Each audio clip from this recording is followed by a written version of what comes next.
Bismillah ar-Rahman ar-Rahim. Mukhtar ibn Aqeel al-Saqafi, also known as Abu Ishaq, is an important figure in Islamic history, but at the same time an individual who has been somewhat controversial in some circles and in certain places. If you were to search the internet today or to ask some historians about Mukhtar Al Saqafi, they may give you different opinions.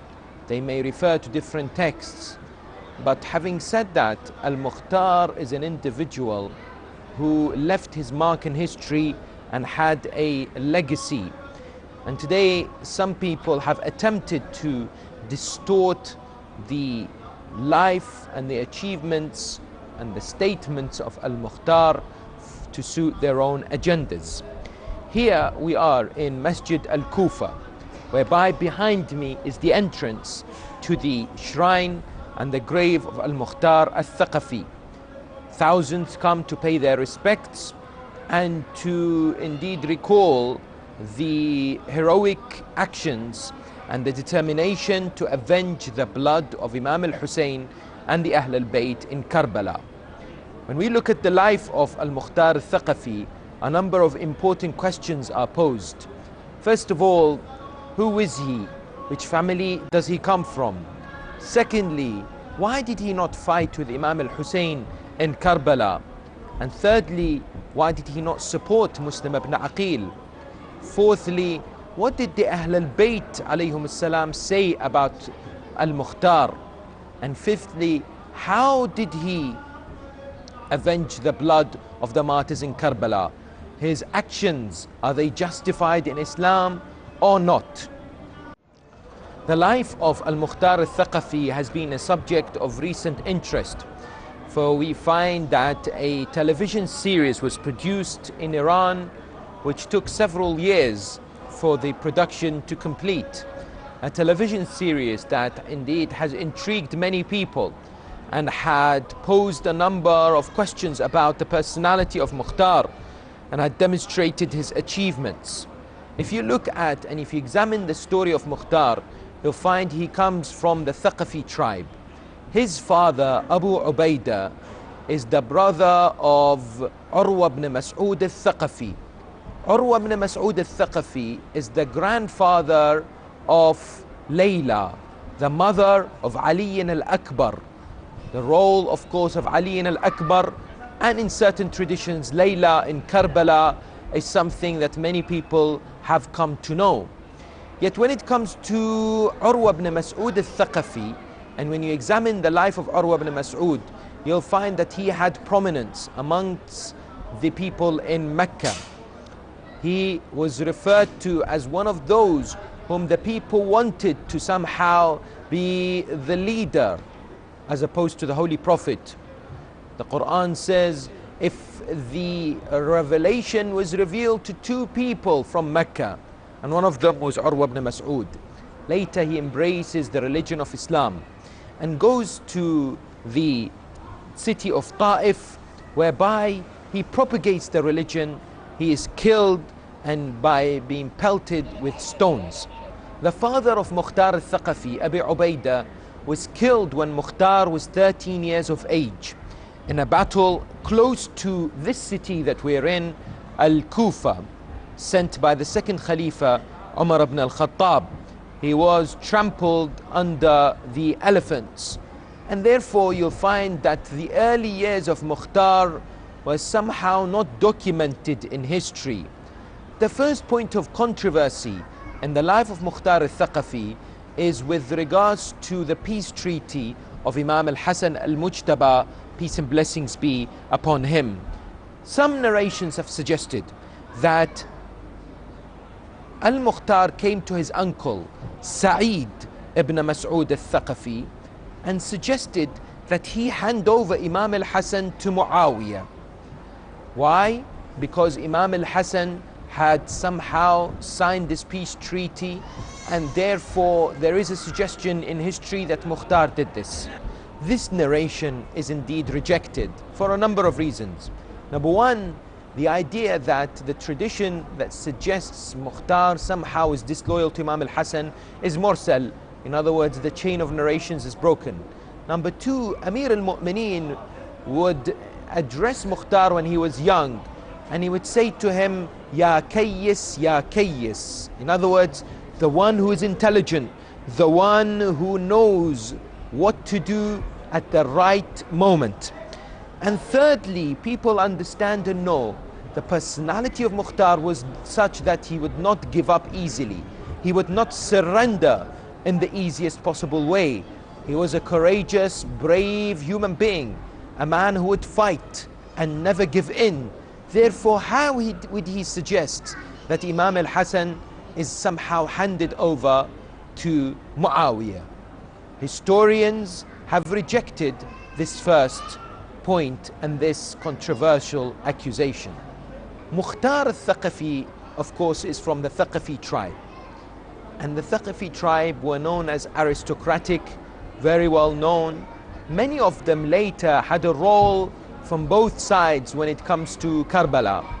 Al-Mughira, for instance, Ibn Shu'bah Al-Thaqafi, was a man who had recommended to Muawiyah that Yazid, his son, is placed as the caliph after him.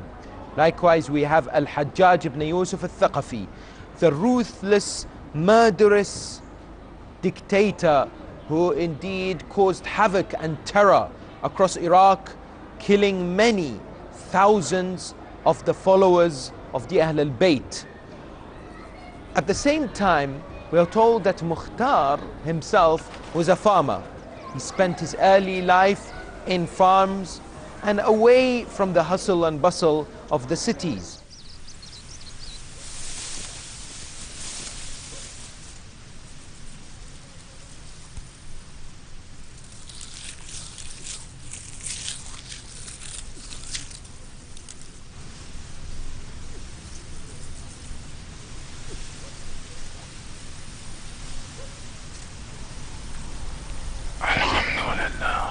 The sister of Mukhtar Al Saqafi was later married to Umar ibn Sa'ad ibn Abi Waqqas. Al-Mukhtar despised Umar ibn Sa'ad and will later on avenge the blood of Imam Hussain through killing his brother-in-law. Historical narrations tell us that when Muslim ibn Aqeel arrived in the city of Kufa in the month of Shawwal, 60 years after Hijrah, a man whose shrine is just behind me, Muslim ibn Aqeel went to the house of Al-Mukhtar ibn Abi Ubaid al-Thaqafi. He stayed in the house of Mukhtar for a number of reasons. Mukhtar had married the daughter of the governor of Al-Kufa, Al-Nu'man ibn Bashir.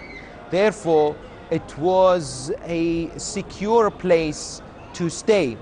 Secondly, Mukhtar was known as an individual who is loyal to the Ahl al-Bayt and would support the cause of Imam al-Hussain alayhi salam, despite no evidence existing that Mukhtar himself wrote letters or invited Imam al-Hussain, perhaps knowing the true nature of the people in Kufa. If you were to examine history, you'll come to the idea that Al-Mukhtar Al-Thaqafi supported Muslim ibn Aqeel in all that he could. Muslim ibn Aqeel, however, decided to leave the house of Mukhtar when Al-Nu'man ibn Bashir, the governor of Kufa, was displaced by Yazid ibn Muawiyah, and instead Ubaydullah ibn Ziyad came from Basra and became the governor in Kufa. Al-Mukhtar was then working under the plan of Muslim ibn Aqeel to rally the troops, together with Hani ibn Urwa, Muslim ibn Awsaja, and many others. You'll find that they were preparing the ground for the revolution that would pave the way for Imam al-Hussain to enter Kufa.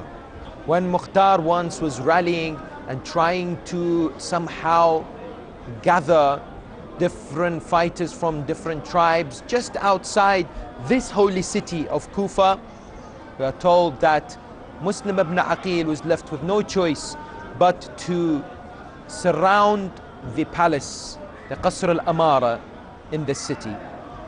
Therefore, Mukhtar was outside. Muslim ibn Aqeel and what happened to him thereafter was not known to Mukhtar. Mukhtar, who was outside trying to speak to different people, whereas Muslim was surrounding the palace. But of course, we all know that Muslim ibn Aqeel was eventually betrayed, and he was submitted and handed over to Ubaydullah ibn Ziyad and finally martyred. Ubaydullah ibn Ziyad, of course, knew how to deal with the situation in Kufa. He bribed many, he terrorized others, whilst many were placed in the prisons like Maytham al-Tammar. Al-Mukhtar was surrounded by an army of Ubaydullah ibn Ziyad as he was outside Kufa. The man who was sent to bring Al-Mukhtar and to arrest him was Umar ibn Hurayth, who said to Mukhtar, "You have two choices. You either surrender or we fight you and you will be killed." Al-Mukhtar was clever, as Amir al-Mu'mineen had said. He thought with himself, there is no point fighting at this juncture. Let me plan for something big. Let me plan for something grand. He submitted. He was taken and arrested and brought to the palace and presented before Ubaydullah ibn Ziyad. There was a confrontation between them. Ubaydullah then strikes the face of Al-Mukhtar, especially his eyes, which caused it to swell and later on to develop into an infection. Al-Mukhtar was taken into the dungeons, into the prison, whereby he met Maytham al-Tammar, the famous and loyal companion of Amir al-Mu'mineen. In the prison cell, they had conversations. Maytham al-Tammar informed him of what Amir al-Mu'mineen, peace and blessings be upon him, had told about Mukhtar, and that he will avenge the blood of Imam al-Hussain. Yet remember, at that time Imam al-Hussain had not been martyred. Therefore Mukhtar wasn't sure what Maytham was talking about. Later on, Maytham is taken and executed and meets his Lord in the path of martyrdom.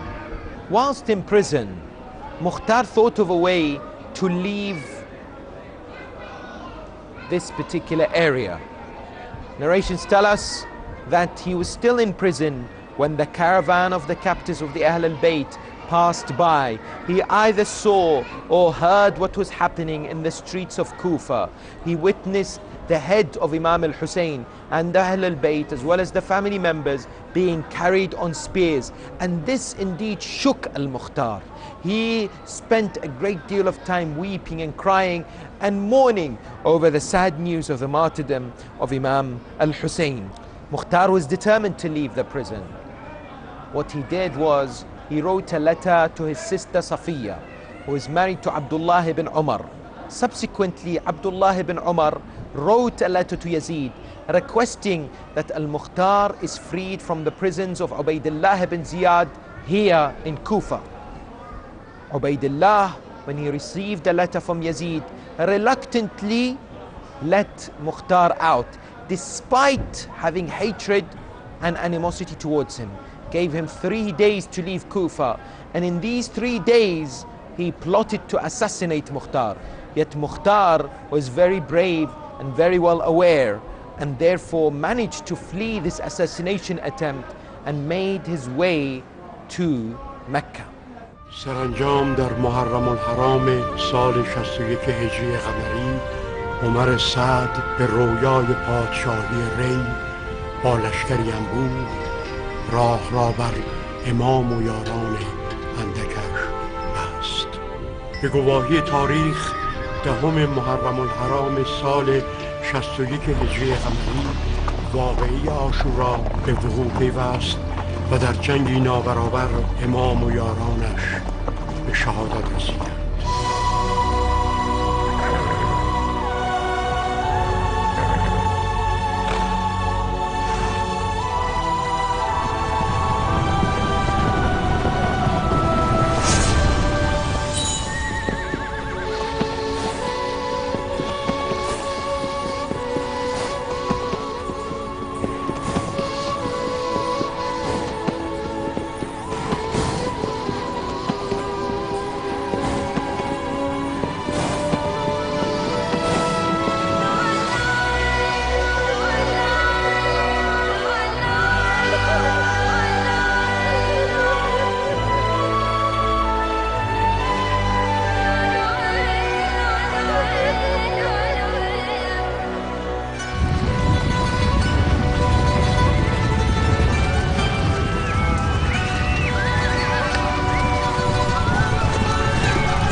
the way to Mecca, Mukhtar Al Saqafi met the wife of Zuhair ibn al-Qarin Daylam.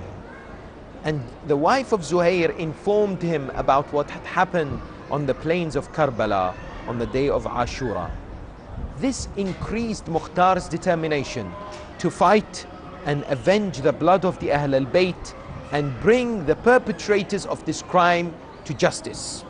He reached Mecca, and in Mecca he kept initially a low profile.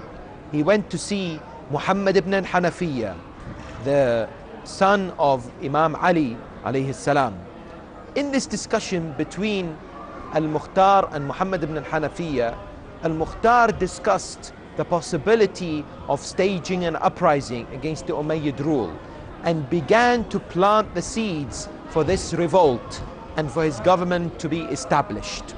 Here a controversy emerges that Mukhtar was a Kaysanite, an individual who established the Kaysanite sect, who believed that Muhammad ibn al-Hanafiya did not die, that he went into occultation, and that he is the Mahdi, the awaited savior.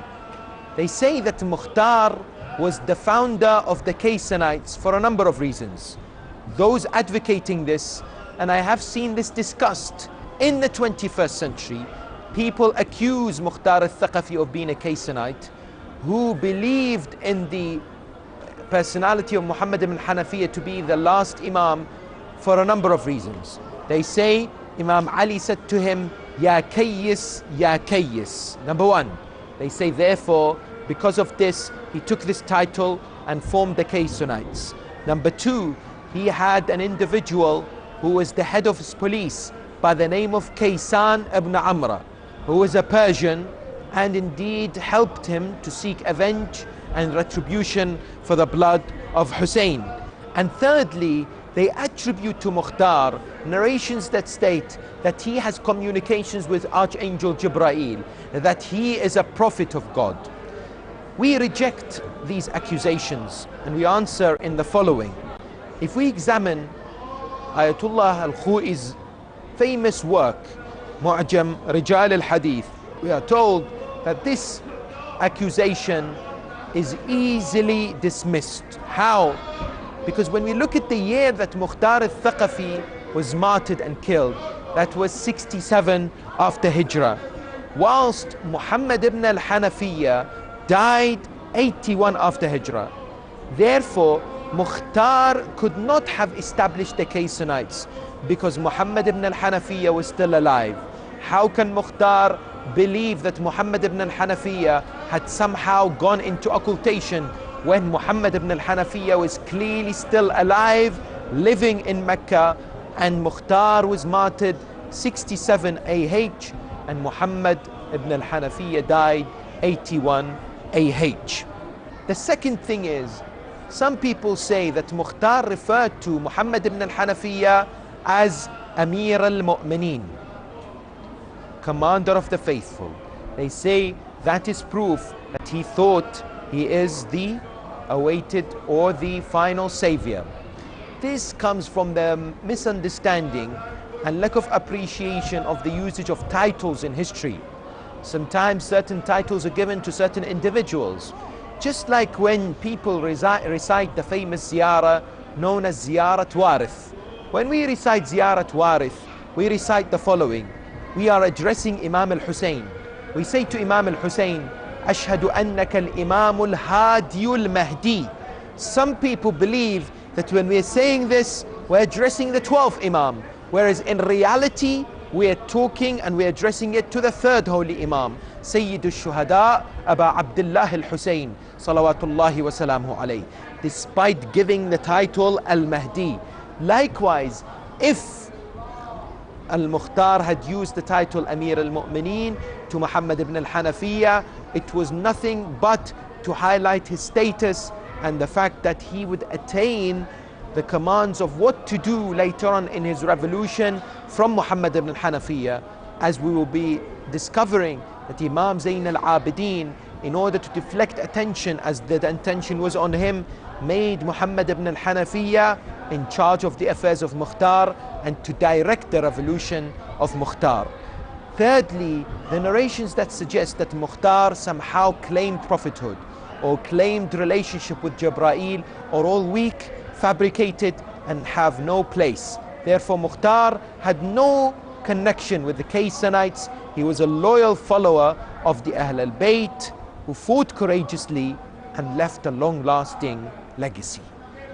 In Mecca, Mukhtar Al Saqafi went to meet Abdullah ibn Zubayr, who had somehow established the rulership of Mecca and stood to defy the Umayyads. He went to him with one intention, the governorship of Iraq. He said to him, I'll help you, provided you give me certain conditions. Number one was that I become the governor of Iraq. Secondly, I am close to you in consultation and you inform me of your decisions firstly before you inform others. Abdullah ibn Zubayr was a shrewd politician. He agreed reluctantly, only later to break this agreement. At the same time, we are told that Yazid ibn Muawiyah, in the year 64 after Hijrah, sent an army headed by Al Hussain ibn Namir towards Medina, violated its sanctity, raped the women, killed the companions, spilt blood in the mosque of the Holy Prophet, and directed his army towards Mecca, whereby Mukhtar was residing. Indeed, catapults of fire were sent towards the Kaaba, and the Kaaba was burnt and destroyed by the commands of Yazid ibn Muawiyah. Al-Mukhtar Al Saqafi fought bravely to repel the attacks of the Umayyad army towards Mecca. And indeed, Yazid ibn Muawiyah had died, and the army of Yazid retracted towards Sham. Al-Mukhtar thereafter left Mecca and headed towards Kufa. After 5 months of the death of Yazid, Mukhtar realized the intentions of Abdullah ibn Zubayr and left Mecca towards Kufa. His intention was to instigate a movement whereby the Umayyads would be displaced from power. Meanwhile, in Al-Kufa, here in this city, historians narrate that the movement of Al-Tawwabin, the penitents, had begun and had gathered momentum, headed by an elderly man by the name of Sulaiman ibn Sard al-Khuza'i, who indeed wanted to somehow instigate this process of remorse and regret over the martyrdom of Imam Hussain in Karbala. Many had joined his movement. 4,000 wanted to fight the army of Ubaydullah ibn Ziyad and the Umayyads.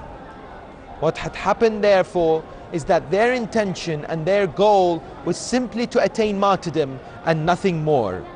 The majority of them attained martyrdom and some returned.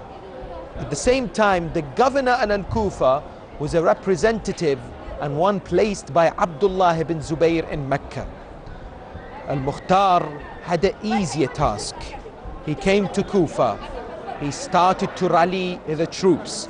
He had a letter from Muhammad ibn al-Hanafiyyah which encouraged people to join him in order for him to avenge the blood of Hussein. And therefore, people began to give him allegiance.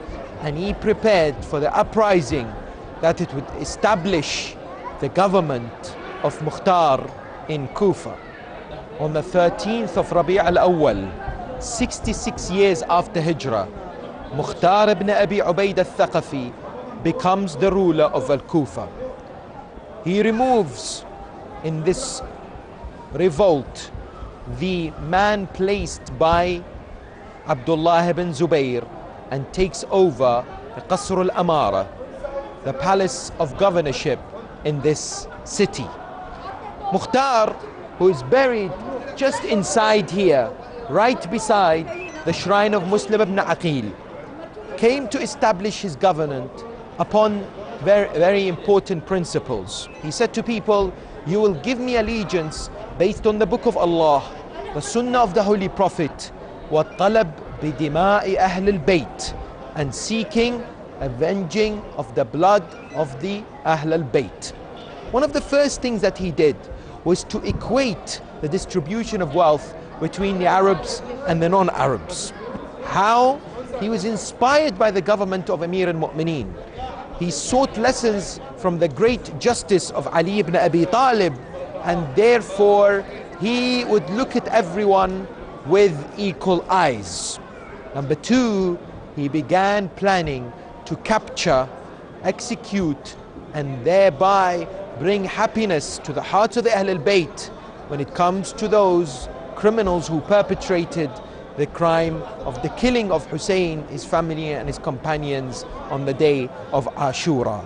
He was supported by a number of important prominent figures in Kufa. Ibrahim ibn Malik al-Ashtar gave him the allegiance and indeed was instrumental in the strength of the government of Mukhtar Al Saqafi. There was clear determination in the words and actions of Mukhtar in capturing the individuals who fought Imam Hussain alayhi salam in Karbala. He would say, I cannot eat properly or drink properly until I cleanse the earth from these wretched individuals. Of course, history tells us that he was fighting two armies at the same time. He was fighting an advancing army sent by the Umayyad rulers from the north. But at the same time, he was deflecting the efforts of Abdullah ibn Zubayr to advance towards Kufa and to recapture it. One of the first to have been captured are those who trampled on the body of Imam al-Hussain, his family and his companions. Those 10 horsemen were gathered together, and Mukhtar had ruled that they are trampled under the hooves of the horses, just like how they trampled upon the blessed bodies of the martyrs. Here some people ask the question, did Mukhtar have legitimacy when it comes to performing these types of actions? Indeed, what Mukhtar was doing was to gather these people, and if they showed no resistance, he was passed judgment upon them in a court-like structure. Indeed, therefore, they attained what they deserve in this world before the hereafter.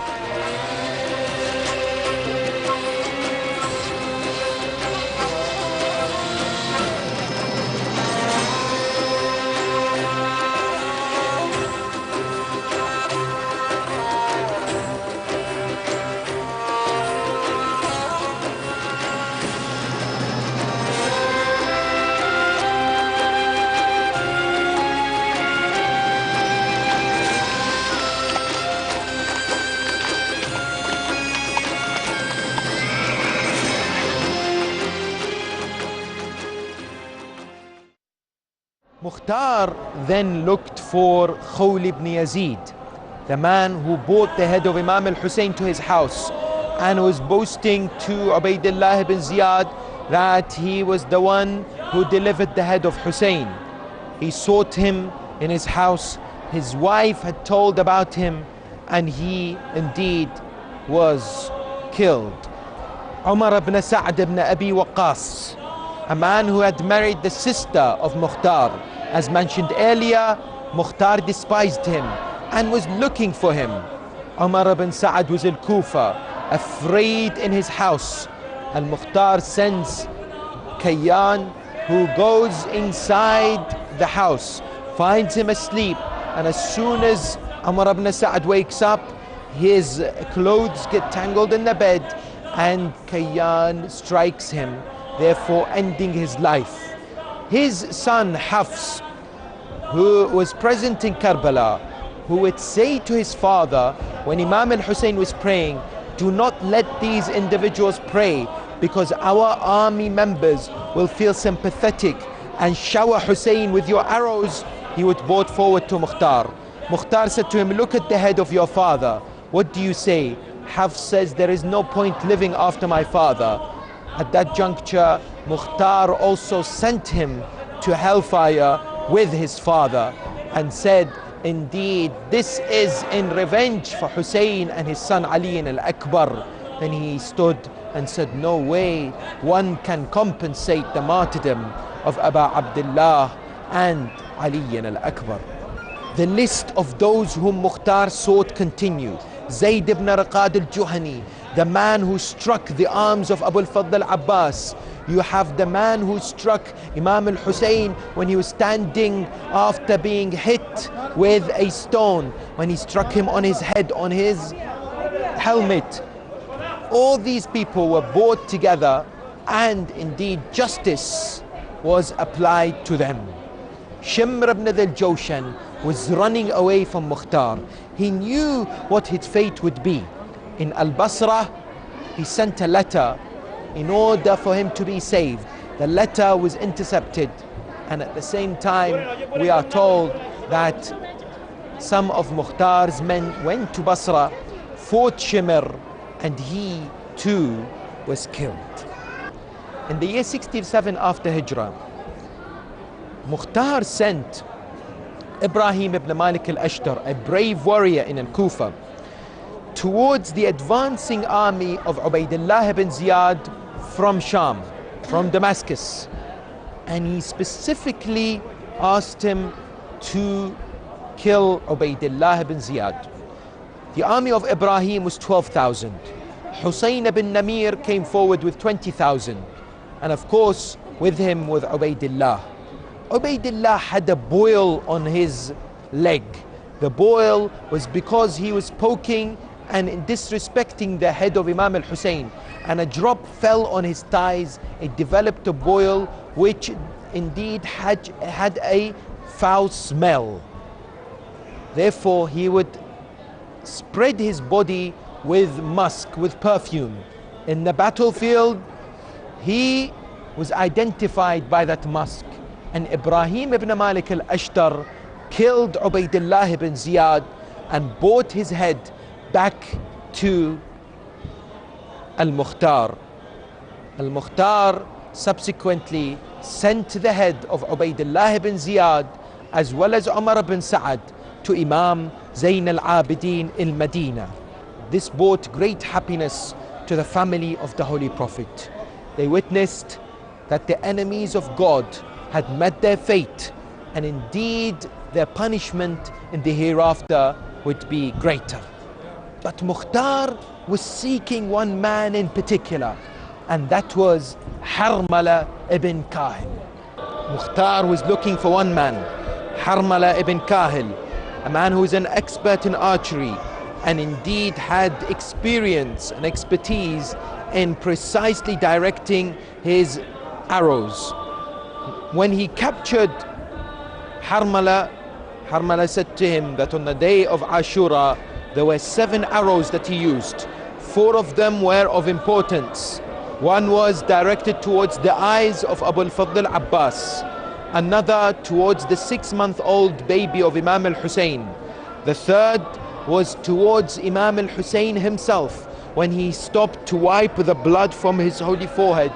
And the final arrow that Harmala had hit was towards the son of Imam al-Hassan, Abdullah ibn al-Hassan, who was next to his uncle Imam al-Hussain. Al-Mukhtar thereafter brought the justice upon Harmala. If we examine the narrations, we find that the Ahlulbayt had indeed demonstrated their happiness with the action of Al-Mukhtar. When Imam Zayn al-Abidin received the head of Umar ibn Sa'ad in Medina, this was the first time that he was seen smiling. Fruits were distributed to the people of Medina. For the first time, the women of the Ahlulbayt were combing their hair. Likewise, narrations tell us that during the time of Imam Muhammad al-Baqir, salawatullahi wa salamuhu alayhi, the son of Mukhtar by the name of Al-Hakam, he comes and asks Imam, he says to him, Aslahak Allah, inna an-nasa qad aktharu fi abi. So Al-Hakam ibn al-Mukhtar would say to Imam al-Baqir, people say that he's a liar. So tell me, what should I do? Whatever you guide me, I will follow. Imam al-Baqir, peace and blessings be upon him, would say, Subhanallah, akhbarani abi wallah. Glory be to Allah, my father, in other words Imam Zain al-Abidin, told me that the dowry that was used to purchase my mother was from Mukhtar, and he is the one who made our houses happy. وَقَتَلَ قَاتِلِينَ. He is the one who indeed killed those who killed our family members. وَطَلَبَ بِدِمَائِنَا. He is the one who sought revenge for the blood that was shed on the day of Ashura. رحم الله أباك ما ترك لنا حقا عند أحد إلا طلبه. May the mercy of Allah be upon your father, because he sought every truth and every right that we have over others, in other words with regards to this issue, and he fulfilled it. Therefore, with the admission of Imam Zain al-Abidin and Imam al-Baqir, al-Mukhtar Al Saqafi enjoyed this good reputation, but of course Bani Umayyah wanted as much as possible to distort his reputation, fabricate history. Therefore they brought forward all these controversies surrounding the figure of Mukhtar Al Saqafi. After 18 months of rule, Mukhtar ibn Abi Ubaid Al Saqafi was buried inside this particular room, next to, in close proximity to the shrine of Muslim ibn Aqeel behind me in Masjid al-Kufa, was killed eventually by Mus'ab ibn Zubayr, who came with a huge army and was able to defeat the army of Mukhtar, and the government of Mukhtar Al Saqafi had ended. Indeed, there are important lessons to be learnt when examining the biography of Mukhtar Al Saqafi. Number one, when it comes to history, we should look at it objectively. We should not take whatever is presented before us. Many a times we may be given information which is not accurate, and indeed controversies and accusations about individuals in history. We have to be careful not to take them as truth, but investigate them and at the same time ascertain the reality as much as possible historically. Number two, Mukhtar Al Saqafi was an individual who waited for the right time, for the right moment. He was not hasty. In other words, sometimes in our lives we take the first opportunity that comes, but he had a plan and he worked towards that plan. And thirdly, he was a man who served the Ahlulbayt, recognized their status, and understood that bringing happiness to the hearts of Ahlulbayt is something that indeed will bring reward by Allah subhanahu wa ta'ala. Peace and blessings be upon Mukhtar ibn Abi Ubaid Al Saqafi, who sought the revenge for the blood of the Shuhada in Karbala, who dedicated his life for the spreading of a just government, and who died as a martyr.